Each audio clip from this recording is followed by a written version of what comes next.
we're just hoping everyone is okay, living day by day as it counts. Bw'oba olina ebirungi bye wakiivinze mwana alwa ku kagoolo k'otuukako n'ogamba alhamdulillah. We congratulate you. Nawe ng'olina struggles by'oyitamu obulamu tebutambulanga wabubala tukuteeka mu ssaala Mukama Katonda ajja kuba ng'akutaasaawo. Olunaku olweggulo n'adde ne PCDI ne mugamba wiiki ewedde nali ntambulanga watambuliddeko mu autopilot ng'okooye nnyo ng'oli mu neutral. I was actually not tired but I was going through a lot nga simanyi nakumanya oba bukya oba buziba nga ndi kwa Izulu nesebo nga nzija ku TV n'enkola. Alo emirimu gyaffe gino gya kidaawa maanyi. You are the source of happiness mu bantu balina okutuulinga bakuleega mugwe. Buli alina ennaku yagamba teekako leediyo mpulirize bansanyuseko teekako TV kakati n'ateekako n'asangako ggwe kati bw'asangako gwe naawe you a human being naawe olina yolekewo olina amaka olina mulimu olina abazadde kati naliwo ebiseera bye tukola kasukaali n'ekabakaama nga topiki eri nga bwe tugidiscussizeko ogikola nga it is me myself most ebya relationship jukira ebyo bisinga otukuba kyokka I am supposed to tell people what to do or how to get out of that particular problem naye nga kyennyini kiri kulyanzi kyobula abantu abasinga batugamba bosanga motivational speaker mutuge literally nga naffe because whenever you earn you expect to spend buli lwobeera nga olina kyofunye then ekiba kiddako kukifiirwa oba kukimaintaininga kati certain we are still maintaining a certain time bisobola okutabukako then abantu bazza videos enkadde wano yatugambanga bwati ye nga yakola bwati wano bagamba naye ebinyiza okuba ebyo nabibagamba nga bye birina okukolebwa era nga nange byennakola n'ebintu bifa kikizibu kye tuyina abantu abasinga tukola videos wano kati video twakolako video gye twagulawo n'abantu okubazaamu amaanyi share problems what tulampeza audio nangamba man temumanyi kye mwankoledde kati naawe nosuka nawe byayo olabe kiki twayogedde nga naawe okyetaaga ate n'okusinga ye nga nawe weetaaga obuyambi kyobola nga sometimes if you don't know that's why taking as a leave because we withdraw and that's why we read a lot tuwuliriza abantu abalala naffe tubeeko kye tuyingiza but that is life. Personally, I don't regret my job, but sometimes, man. Obo kyali awo kyakaaba nolaba be bamenye mu lubigi. Nosikya noga Mukama. I know. Agonade na bembozi ya lubigi yonna nga ndi bwene. And you're like no ulira government nga gweko oginyigidde katono. Gwokabo kyalina n'ekyokulya. There's nothing I think growing up then ali omanyi bwe tuba baana bato. Tomanya gwe weebaka oba wafuse ku buliri weebise musulo gwo whatever it is obutalya. It was the main problem when we were young. I've grown up to understand most especially ekyo kyahitinze nnyo bulijjo mbadde kimanyi nti nze ne bwe mba nkooye nyinza ofuga motoka nga mpulira nkooye nga kyembala kutuuka mu buliri bwange. So I value my bed like so much.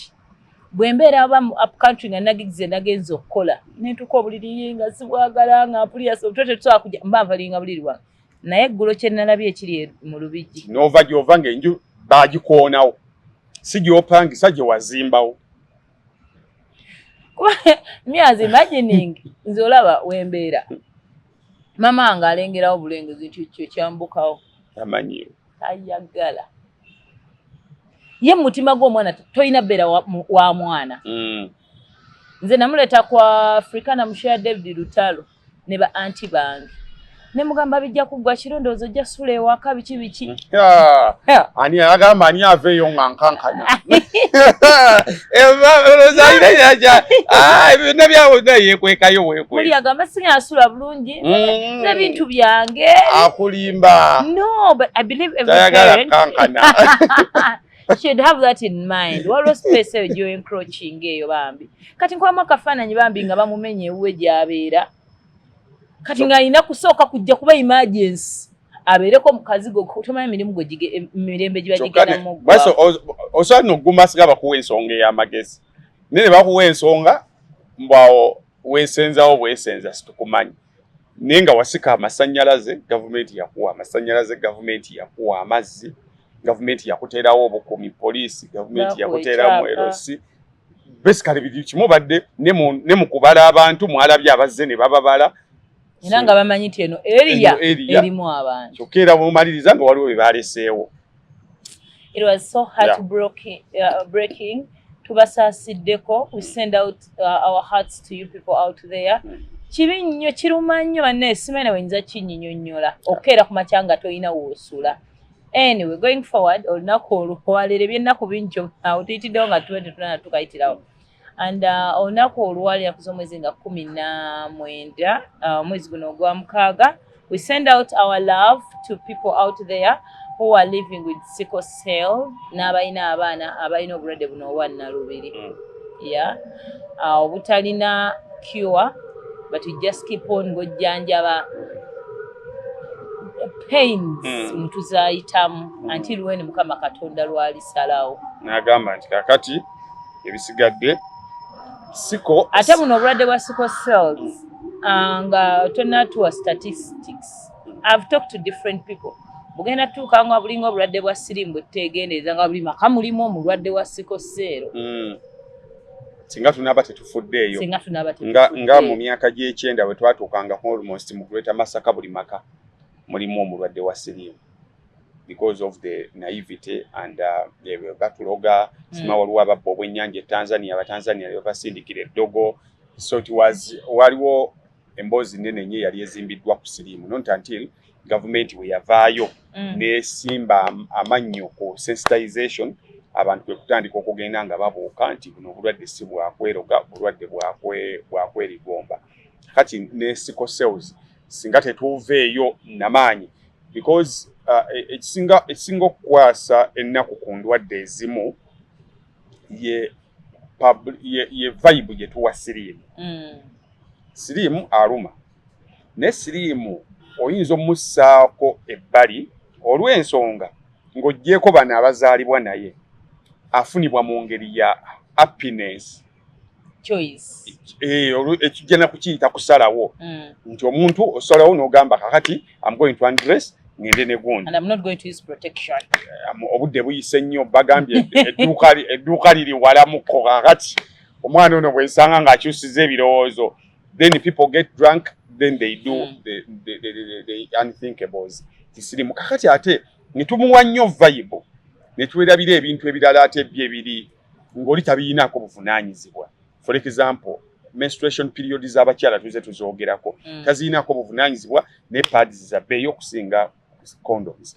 Kakati ne sickle cells wakyaliwo okwesomesa okwetaaga okuba okw'amaanyi tutuuke ekiseera nga tugamba nti ne sickle cell kati omuntu amufuna by choice kubanga we bakeberera we wali ate ali sensitized naye sickle cells ekintu omusajja abadde annyonnyola nti okitegeera olina emyezi 6 omanya nti omwana w'omulwadde ng'alina emyezi n'omanya nti munda muggo olinamu akatafaali ka sickle is enajjolo najjolo gimanyi gye bakozesa okusala omuddo isi enajjolo gye bayita sickle kakati akatafaali bwe kafuuka nga najjolo eyo kaba kablockinga entambula y'omusaayi owanga ka crescent moon akeegira bwe kati omwezi kakati ebiseera ebisinga bambi abazadde kizibu okusaayo ebirowoozo abantu abasinga sirimu bamukebeza naye ebyo ebintu sickle cells n'endwadde endala bye tutafaako nnyo so statistics zitulaga nti sickle cells alinnya omuwendo gugenda gulinnya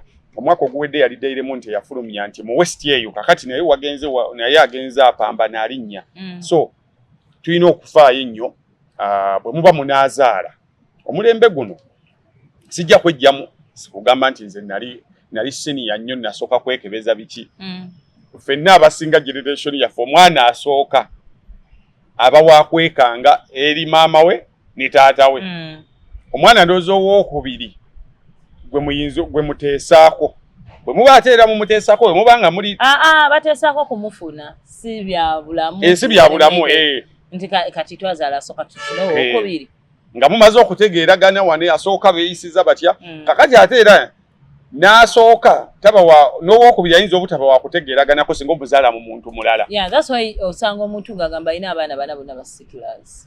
Kati ng'amba muno bagenda ne beekebeza obulamu. So asooka. Do you know what happens? Omuntu azaala omwana omulwadde ng'agayi Mukama Katonda ampa omwana omulwadde kanzaleyo owokubiri ayinza obeera omulamu. Naye najja nga mulwadde. Naye ekireeta obulwadde, that's what shows you that people are not sensitized. Kyo tebakiriiko. Era abagamba mulina omwana wa sikoseera era abamujjanjaba. Naye bo basaba olunaku olwo Katonda baweeyo omwana omulamu. And what people call omwana omulamu is kuzaala carrier. Carrier taba mwana mulamu. Naye abamulwadde naye takosebwa. Talaga symptoms, abatakosebwa. And what ye kyoba omuwadde ekibonerezo nti bw'alikula ayina ozzaala omulwadde. Singa agwa ku carrier munne. Ayina ozzaala omulwadde. So literally mugezeeko ffe mu Africa mbadde nkugamba wali Africa emibiri gyaffe giri so active. Active. Era bajjajjaffe balina ebintu kyobulaba bw'osanga abantu abakulu abakuze mu myaka bavumirira ebintu ebisinga okukolebwa mu forward play before sex mu generation yaffe. Ffe tukola ebintu bingi nnyo emirimu kisaaganda. Tugeze mu mupiira bajjajjaffe yabeeranga bubeezi ku benchi ne bamugamba gwoyingira ekisaawe mangu awo yajjangamu bujja striker shoot n'ayingira ekisaawe. Naye ffe okugamba nti ogenda kusamba second half oyina okukola obeera ku touchline ng'oli nodduke basically ogenda notuuka munda mu kisaawe ng'okooye lwa nsonga emibiri gyaffe girwawo okujampinga olwa lifestyle yaffe. Kachobora tukola emirimu mingi nnyo era oli bwe wakola wagamba abavubuka abakirya ne bakozesa emimwa nga bwe gitalina kukozesebwa. Nalaba wansi awo nalaba katambula ono happy takitegeera tamanyi kati tamanyi lwa nsonga ebintu ebyo abazungu babinventinga ebyo ebintu ebya forward play byo bina bakola because emibiri gyabwe giri active. Kati nga bayino nnyo okuginnyonnyola ne bayinange watutuuse kwetaaga mulabidde abanzaala naye wano munnange tonvaamu gwe wange. naye kati ffe wano mu Africa bw'ogenda mu byalo katono nnyawo oli bamutunuulira butunuulizi we bati ne balookinga amaaso ku mubiri gw'omuntu ne gukyankalanirawo. Era oli agera ogaguli gwe toddamu kuntunuulira. Kyayogera kakitegeera. Irene Nambirwe ebyatunula ebyo nabeera mu video ne yeemoola bw'ati. Noga video za Nambirwe ezo sikyagala ziraba.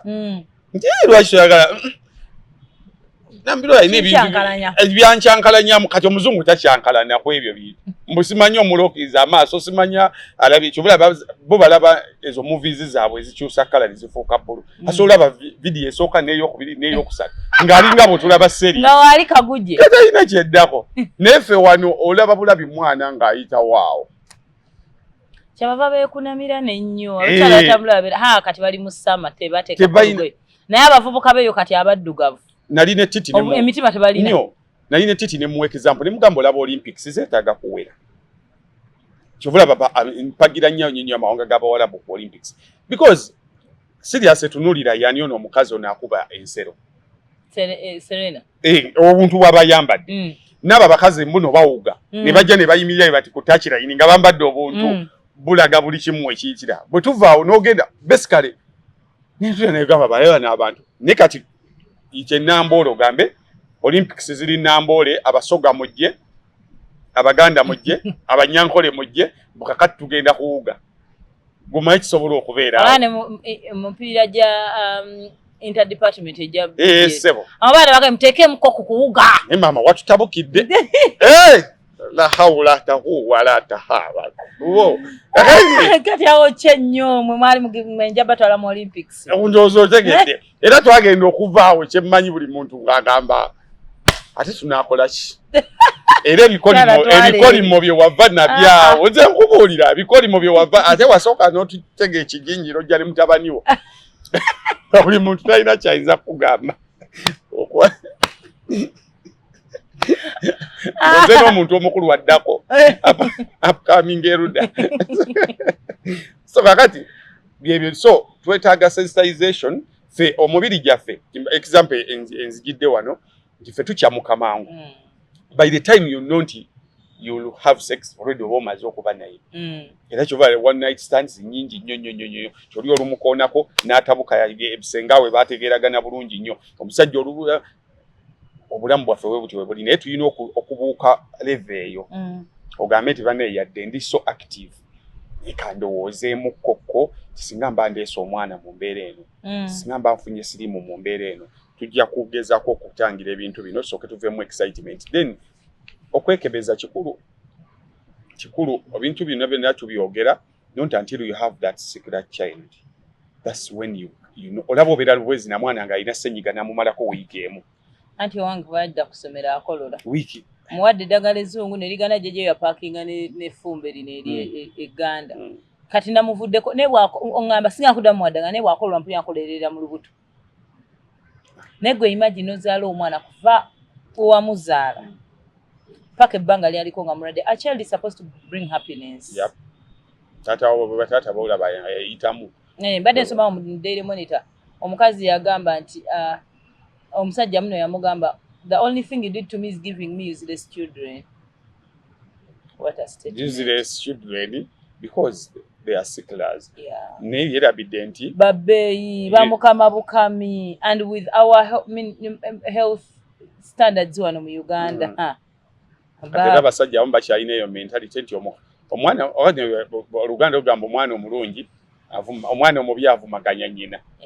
So kakati abakazi naye ng'abaana omwana alina sikosel taata ne maama bombi bamutonda naye taata akugambirawo wampa abaana bali useless kati ekyandibadde kyavunaanyizibwa nga bwe tugamba omusajja avunaanyizibwa okumanya nti omukazi omufunisiza lutemba temuli ready naye ate nze being a woman that I am ngamba nnyo omuwala gwe amaaso bikulira ddala omusajja aba abikola ku katono gwe gawaidinge bazibirira buzibirizi kuwuliriza anti ze embuto ze babalekera kuwulira kaloddo abeera we balegatte balaba omusajja mutunule maaso omugambo ngambye yagala mwana kale twazaala eyasooka oba nze nazaalako eyasooka okuzaala omwana tugende mu ddwaliro batukebe tuba baffe tuli suitable for each other okuzaala omwana ate not only endwadde zingi eziri inherited nate sikoserwa kuba ali ku level ya waggulu n'endala nnyingi nnyo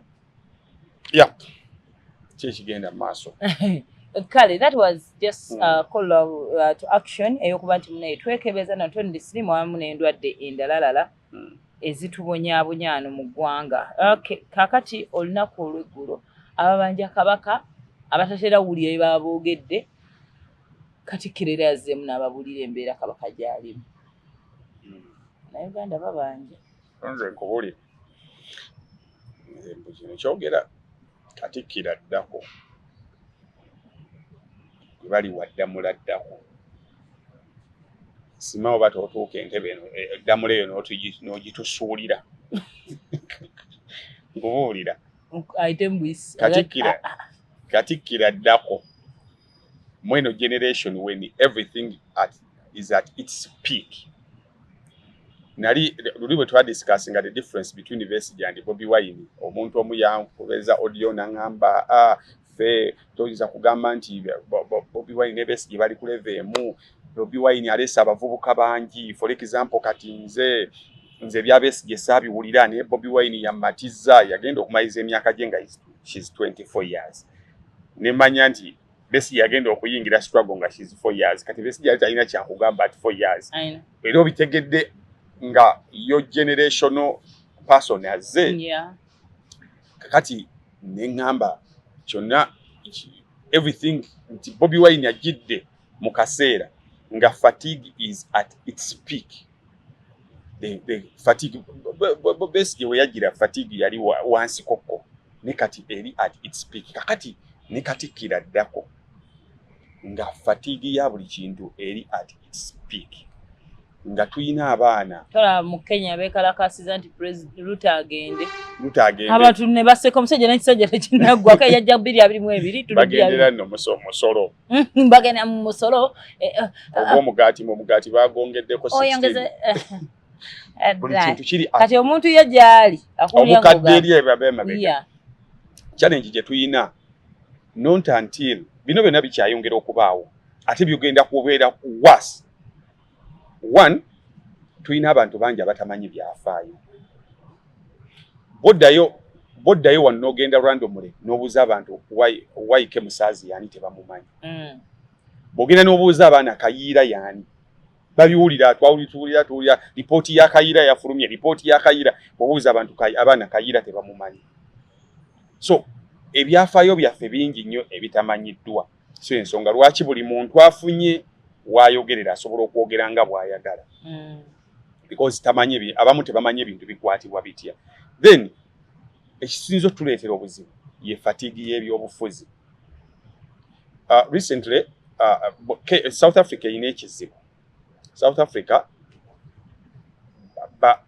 balonda nnyo ebibiina okusinga omuntu individual. Era as an independent kizibu okuwangula kalwe South Africa mboli independent. Kubanga amasaza agamu moyagala okwesimba esaze erimu lyenkana Buganda region yonna. Ogenda dikubamu oti ebipande and what have you. Kati basigama nnyo ku bibiina. Kati this time around ANC yawangudde. Nete yawo kusobodde kuweza beyond 50% kola government yayo. Bafunye below 50. Kati nga balina okukwatagana n'ebibiina ebirala bakole government eyawamu. Kati bamaze kumpi weeks 2 nga banegotiatinga n'ebibiina ebyenjawulo. Kati Malema ne Ramaphosa tebali makambo. Beeyiri byolweyiri byere ebiseera biri ebikadde Malema bamufulumyanga Ramaphosa anaayogera. But they had to sit.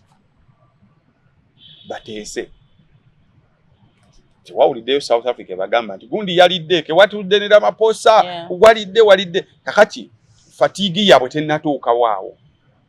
Fatigue y'ekibiina nga kyekibiina abantu bawulira nga betaaga okukyusamu ensonga kisa ANC egenda ekendeeza obuwagizi bwabwe ng'ekibiina. Naye ng'abantu ba individual abantu babayinaako nnyo ki buzibu. Kakati basobola okutuula. Kakati ffe fatigue weetutuusizza. Otuula otya noono? Olutalo waliwo abantu abatandikirawo olutalo. Kifaananyi ky'obufaananyi kufuluma hafi ng'oli n'ebbalamu. Waliwo abantu abajja okutandikirawo olutalo. No winge oba bbalamu yaliko mukamaawo oba bbalamu kyaliwo osegedde. Ojjukira entalo za Kenneth Speaker we yamubuuzaako ne Basennyonyi. Oli mukama w'abali mu parliament. So kati those pictures ebyafulumanga Zaake ne bagamba abeesonyiye Zaake yalidde bamu. So kati fatigue yaffe awo weetutuusizza. We are too exhausted. Nti buli kintu oyagala buli muntu akuba gavumenti abeere nga takkirizibwa ne bw'aba afa yadde okunywayo kacya yadde okukola ki yadde oku. That's where we are. So kati gwe mulembe Katikkiro gwaliko. Omulembe ng'obulamu bwa Ssaabasajja buli ati okugezesebwa okutabangawo even before ne bakatikkira abaaliwo tebaafunako okugezesebwa kwetuliko generation yaffe. So kakati yenna addako nze ye message gye nafunye omulaku lw'eggulo yenna addako because Damula kati Kabaka asobola ogikyusa anytime. Yenna addako teweesiba nnya. So ekiwandiiko kyafulumye olunaku lw'eggulo nga kiriko omukono gwa kulira abataka. Then oli olulangira lwakiikiriddwa Mulangira David Kintu Wasajja then ne Katikkiro. Ne batugamba tubeere kuwolana. Bene gyali si muyinnyo nnyo nga gyali ku ndiri. Then n'obubaka speed nze point gye nsinga okuwuliriza. Nzikiriziganya n'ababuuza Kabaka nga baagala omulabako buli muntu abeera concerned. Naye don't weaponize the Kabaka issue. Ekizibu kyonna we kijjidde aba weaponizing the Kabaka issue. Nti bwe tubeere waka nga taata mulwadde wabeera wa mujjanjaba wajja n'abawo obubaka kati wabaayo eno aba weaponizing abamuteeka ku pressure omukazi oyo ayina abasajja abalala kati ogenda okumanya soka n'ogane bano kati balwana lutalo lwa taata. So let's not weaponize the Kabaka issue. Otherwise buli tujje tukoma weaponizing to fight political battles tumaliriza nga tumutyobodde. Nti oyagala okugezaako okujjayo to raise people's anger naye ng'okozesa Kabaka ojja kuvuma sando ya Kabaka. Abeera atya ng'ali mu ate ng'omutyoboola ambala atya bw'atyo. Kati ni Kabaka yennyini gyali age sando yange erina buzibu ki. Sando ng'omuntu omulala yina nange nawuvunye ku Sando kakati ajja kumalirizanga naawe akunyigidde nti otyobola ekitiibwa kiso byonna bye tukola okkirizibwa okubaako ky'oyogera naye lwana nnyo oleme kutyoboola kitiibwa kye kwagala bakugye ku makya bakugambe leero yamize empeke ebbiri leero yanyeddeyo kajiko k'amata leero like now and then there should be a period ate n'ekirala nawe ne babigamba kale katugaye babigamba katugaye taatawo omulwadde naye omujjanjabi muddoyo busawa gamba bannange kati nasiza amusawo azaamuwadde empeke leero aganye ojja tukomwe bannange naawe jukira omuntu waba yalina obuvunaanyizibwa ku mulwadde buli lusimu lwejja bweti nze teriyo kintu kintyemula mutima nga kulaba simu evuddeka kayimagi nga busawa abeerawo meeting kakati nno nti Jackie home buli lwajja abantu baba Jackie home gaba naye leero kiki ogera okuba eddadi tubadde twagala kutegeeza nti piki kiwuuna azannya ogundi esimu eno erina kubeerako bintu nga biri siriya kati imagine nga waka walese omwana omulwadde naye nga busawa bakuba ku ssimu olujja buno gaba naye kiki ekigenda maaso so oba bugamba naye bannaye nsaba munkubire ng'ensonga eri serious temumalaga kuba mu nti ebula omutima so now you wouldn't want that information bisa buli mande kale we batuula mu meeting akuwa update buli Katikkiro lweyetoololamu bw'ati n'ayimiriza bannaye nerabidde nno babulira ku nsonga ya kabaka neyetoololamu bw'ati bannange nno kabaka so ababanja I have no issues with them fena twayagala okumanya embeera kabaka mwali naye ekisinga obukulu mu byonna totyoboola let us keep it respectful tetuki weaponizinga kukirwanyisa ntalo zaffe endala esera bwe kiraba kituuse nga ddamula bagenda kugikyusa Ssaabasajja ali obwakabaka buno abuyina mu ngalo ze ttaano asobola okukyusa bw'aliba akyusizza ng'omuntu omulala yenna nze kino nkigamba abantu ng'omuntu omulala yenna Katikkiro asobola okuba ne weakness ze ne strength ze ng'omuntu omulala yenna there will never be anyone kati ate aliddako yajja kutuuka agambe naye abantu bano balaba nze nalabako omusajja abakazi gwe baddukangako naye nga bamuddukako lw'abaana yagamba abaana beeyo pressure gye batuteekako kati ate bo bennyini ne batukesa abalaba kitaabwe afiira mu nnyumba ne batandika kuperereza bannaye onoofumbirwako ku kitaffe ofumbirwa kitaffe tujja kulabirira tukuwe emmotoka tukole bwe tuti nze musajja abaddewo eno n'ebbanga lwaki talina mukazi so tomuteeka nnyo ku mungi tusigale nga tuli ekikulu I know you react buli omu alina endowooza ye but weaponizing kabaka issue versus the political interests zaffe kyekisinga okuba ekizibu aze Katikkiro tosobola kubeera mu Ireland kino nzize kibagamba kuva ku gundi y'abaselekita William tosobola kubeera ku Ireland nga gwe Katikkiro wa Buganda Obuganda obutasolooza musolo nga buli munda mu Uganda n'abatukulembera nga mubamanyi engeri gye bakulemberamu tosobola toyina ngeri gy'oyinza kubeewalamu tosobola osigala ng'olina okutambulira in their perimeters sometimes you compromise here obulamu busobola okutambula because bintu bingi nnyo ebikolebwa mu Bwakabaka wano ng'otunulira n'olaba nti kabaka nga bwe yagamba nti tetuyina buyinza nti obukulembeze obulala obw'ennono bwo buyina ne liberty eyimirira ne bagamba bannange ono ye muntu waffe gwe tulina okuwa obululu tusibidde ku ono era bonna ne balaalinga support towards that person ng'akulembeddemu ye mukulembeze waabwe obw'ennono neffe wano eyo liberty tetugirina n'omala okyogera bwogezi basosola mu mawanga kakati Katikkiro waabwe yagambye balonde gundi kubanga ye Muganda ekyo kaali kyogera olutalo we lutandikira kati bintu bingi nnyo bye tutali at liberty due to the umbrella gye tuli wansi waayo n'engeri bannannyini umbrella gye bakolamu emirimu gyabwe so sometimes you sit back and understand then you move on so the rest tusobola be discussing nga bwe twagala and what have you but Obwakabaka buno bulina okusigalawo nga bw'amaanyi akaalo ka Buganda yenna ava ebweru oli mundu oba oli bweru kadda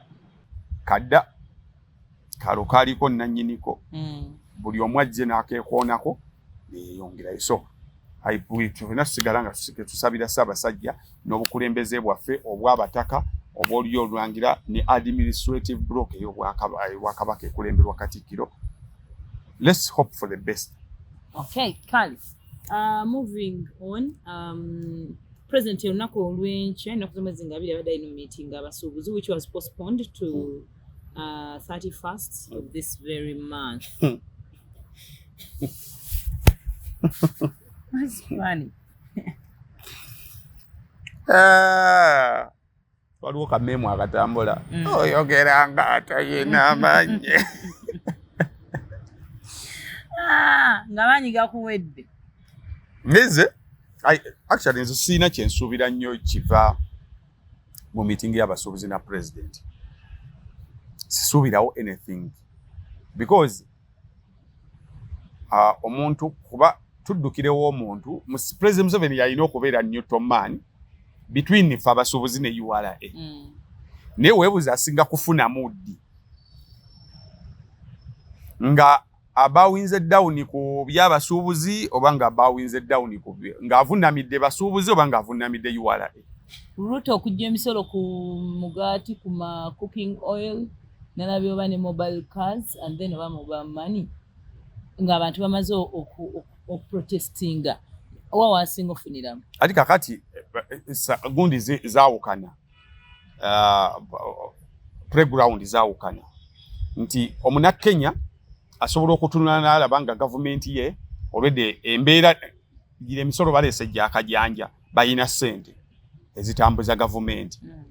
Okisegedde kakati ate owaawano ng'ebyaddala okuva lwe baatandika kututeekako zi sanction kutuggyako buli kintu nga ye nga pulezidenti takyalina ssente zirwaninga ggwanga.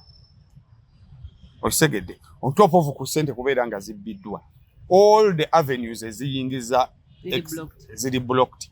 Kati ebya Ruto bisobola okuba Ruto World Bank tennaba kumote tannabeerako mu mbeera ffe gye tulimu. Ate Ruto ayina ebintu bingi nnyo mwasolooza omusolo bayina emyalo bayina buli ebintu ebyenjawulo. Neffe wano we are landlocked country, we are sanctioned, tuyinako sanctions, tuyina n'ebizibu byaffe ebirala abantu ebyokuba nti ssente rate kwe zibbibwa wano esinga ye Kenya. So kakati president ali in the center of pledge tudduka kakati ffe iflis si kantu katono n'aka. So kakati bwe tubanga gye tuddukidde enkima esala ogw'ekibira because URA mukono gwa gavumenti eyaani ya president Museveni tegedde kakati kigenda kuziba kizibu nnyo enkima okusala ogw'ekibira because iflis nabadde nyina omusajja gwe njogerako naye nangamba yagala kujjako Tanzania. Nangamba Tanzania ekiriyo Tanzania omuntu wa wansi mwavu nnyo gavumenti engagga naye be ekibagumya nti yadde babakenunula omusolo gwabe bagulaba wegulaga nti you wake up one morning nga bazimbye oluguudo, you wake up one morning nga bakokoledde paaka nti abantu ssente ze batayina zez'omu nsawo naye nga gavumenti with the facilities and what have you bye bakolera. Ensonga lwaki olaba nti okwekalakaasa kwabe kutono ne bo nga bo mu nsawo tebayinaamu kasente banga abalinga muyimbi ngali under management.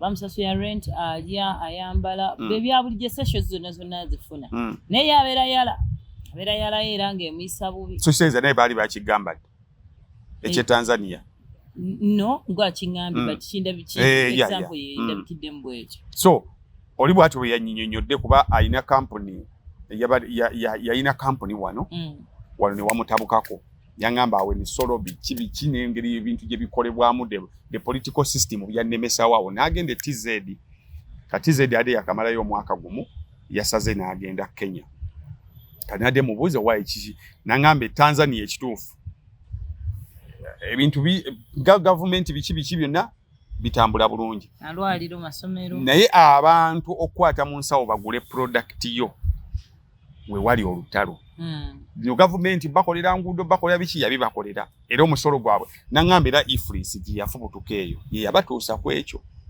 ye yafubutuka nejja wano n'aŋŋamba naawo ne bwe banaakola batya enkola ey'okusolooza omusolo ku buli kantu ne bw'oba oguze mazzi ga kunywa kati yejjaawo bagenda kikola batya bagenda kikolera mu iflis nti omusajja ajja kusanga onywa amazzi agambe leeta lisiti yaago ng'eva direct mu URA.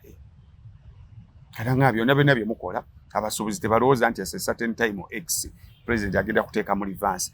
Naga kakati ate olaba baba Tanzania abali yaddeko balina emyala ndi what have you. Kakati mwolwa abali landlocked nga ne ssente zisinga zibbibwa bubbibwa. Kati government oba oyagala omanya nti government oba teyagala bwagazi otuuka ku bantu emisaala giruddeyo, zi town council tezirina mafuta, districts tezirina facilitation, nomano bana abantu tebalina ssente. Bisegede tebalina naye olwa factors omuli okubba ssente ezo n'ebiringa ebyo. So abasuubuzi toddawo ne weesigula nnyo n'ogamba bwe tunaasisinkana pulezidenti kati yabongeddeyo paka nga 21 June. 21 June lwe yabongeddeyo. Ffe bannayuganda ensonga lwaki abamu bayinamu ku busente babadde bakozesa ezo loopholes ezo eziriwo n'oddayo because bo bakugamba nti bwogeza n'osasula emisolo nga bw'olina okwo like Uganda eno n'okola buli kintu nga bwe kirina okukolebwa you can't survive. Tosobola kati okuba nti babadde mu koneka ssente kuba nti otema wano n'otema wano n'ogamba wano kampi tewo nange nsigazeemu ku ssente. Tulina either bwe tuba tukola ebintu byetuka ku kya Tanzania bw'oba kusasula buli musolo yo we have to go broke. Kyokka ate ekizibu wekiri Abatanzania bono bali sure deal nti ojja kugoyinga broke naye nga musajja omanyi abasajja bikwetagisa okubeera ne ssente ng'osobola kuba abasajja ba mirundi ebiri waliwo omusajja akugaana okukola naye nga buli kintu aprovidinga ne wabaawo ate n'olinga yakugaana okukola naye nga ate n'okuprovidinga taprovidinga.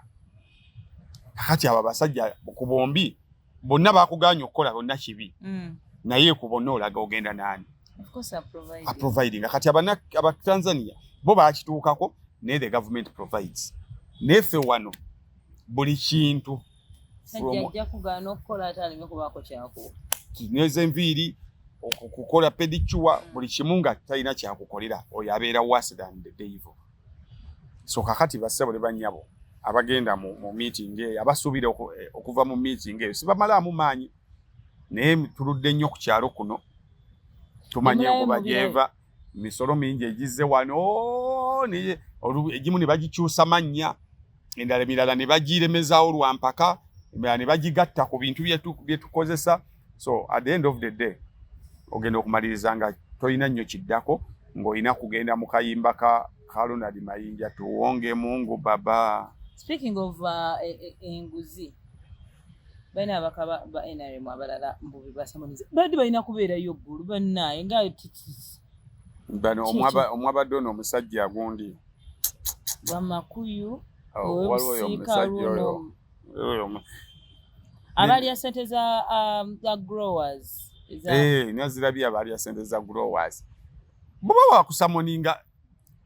They're supposed to be at the CID offices yesterday naye gyo nabadde biwanvu nadde Masako omusasobodde following naye bonna ekifaananyi ekyawamu polisi amaze nekkiriza nti emanyi omubaka akamba waali nasembyeyo nga bagamba tebamanyi naye nze akamba okumutwala kwe just kulwanirira kiddembe ly'abuntu eriri jeno kugamba nti omuntu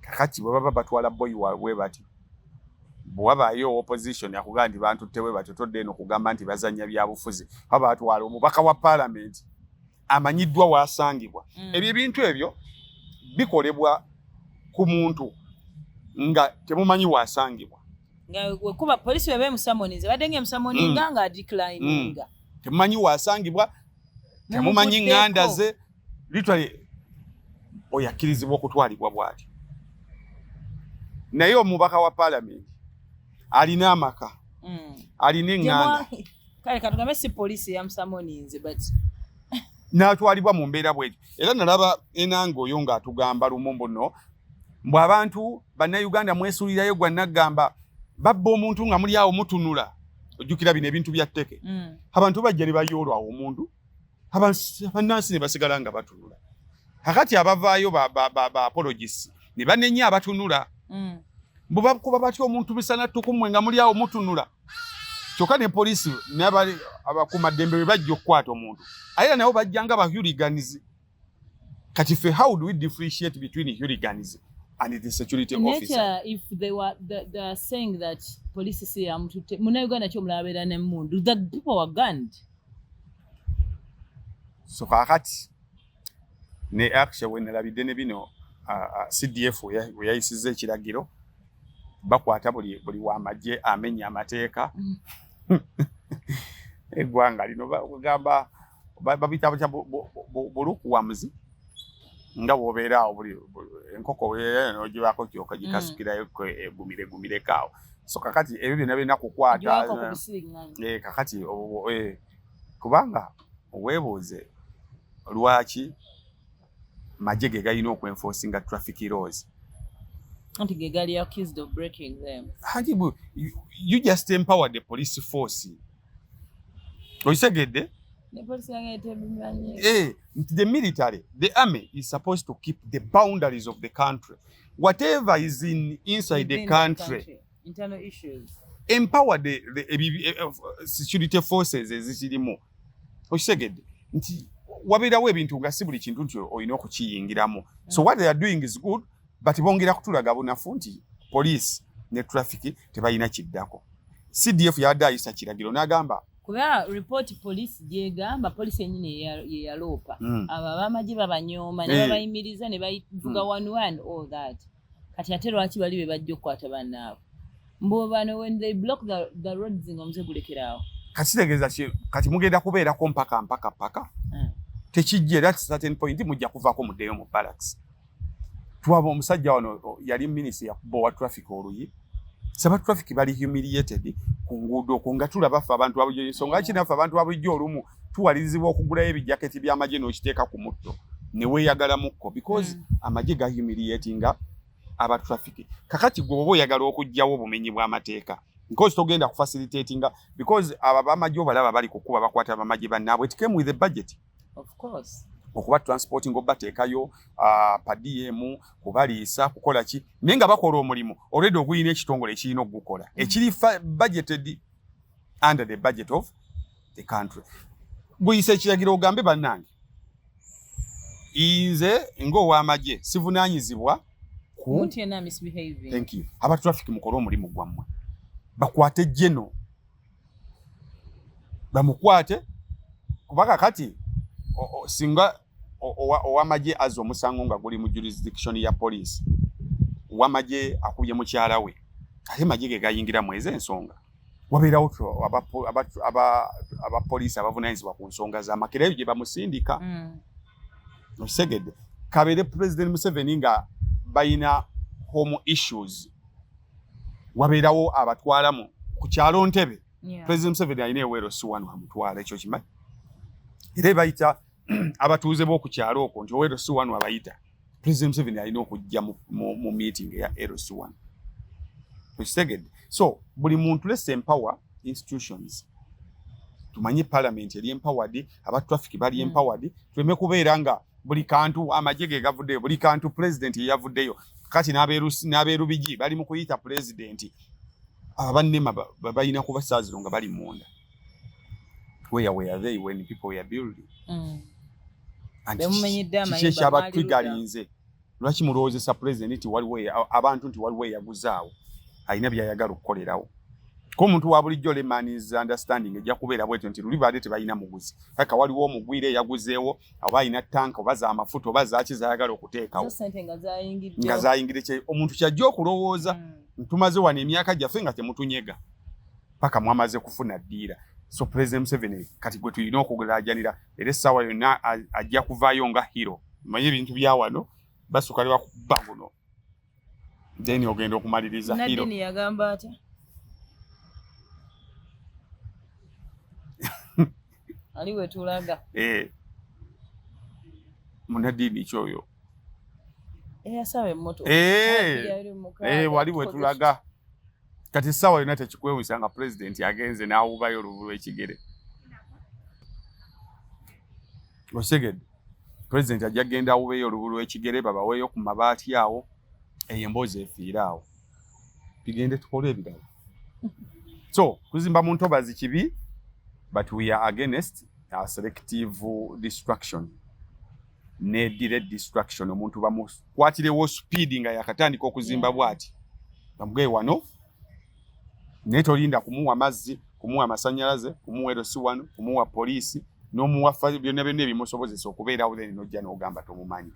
Ku kyamaje let's empower aba traffic ku nguudo bakola omulimu gwabwe ebijja kuvaawo. The rest tuddemu eddi lero lwakumeka lero Wednesday tuddemu Friday in a week Friday tugenda gituukako nga waliyo kyeno week CBS eweze emyaka 28 ku weekend eno. Muli manzali tekyamakulu ekiri mu weekend eno kaya wadde totubuulidde afe not tudde bakonzi ba CBS ng'ennaku z'omwezi 22 CBS egenda kuweza emyaka 28 CBS at 28 mugenda kulya ennyama eriwa simanyi bakama baffe bajja kumbuulira tugenda kujaguza tutya but tujaguza emyaka 22 ennaku z'omwezi 22 Juni wakakolako emeka najja 2015 ng'ennaku z'omwezi muwangalidde ku kyalo kuno ennaku z'omwezi CBS baba togirinaamu ebintu bino wammanga naye obirina ebiki byenina omanyi kiki kyomanyi nga